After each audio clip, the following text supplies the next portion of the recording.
Hello મિત્રો, આજે મેં તમને કહેવું છું કે મોબાઈલ ઓનલાઈન લેવાય કે ઓફલાઈન લેવાય ને ઓનલાઈન કેમ લેવાય એ મારું મંતવ્ય તમને આજે મેં કહેવા માંગુ છું. તો તમે શાંતિથી થોડુંક સમજજો તો તમને તો બી થોડીક આઈડિયા આવી જશે. એક એક્ઝામ્પલ લઈએ કે તમે એક મોબાઈલ લેવો છો શોપ પરથી અને 2 દિવસ પછી તમને ખબર પડે કે મોબાઈલ બગડી ગયેલો છે. તો શોપવાળો શું કહેશે કે મારે એને કસ્ટમર કેરમાં મોકલવો પડશે રિપેરિંગ માટે. તો વિધિન અ વીક બી થઈ જાય અને 10 દિવસ બી થઈ જાય.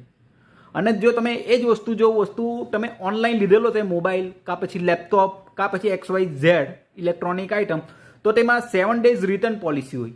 મતલબ કે આજે મોબાઈલ લીધો, મને ખબર પડી કે ભાઈ મારા મોબાઈલમાં કોલ આવતો નથી કે પછી નેટવર્કનો પ્રોબ્લેમ છે, તો મેં એને રિપ્લેસ કરી દઉં તો નવો આવી જશે. અને જો એને રિફંડ કરી દઉં તો એ પીસ ટુ પીસ લઈ જશે ને મારા એકાઉન્ટમાં રિફંડ થઈ જશે.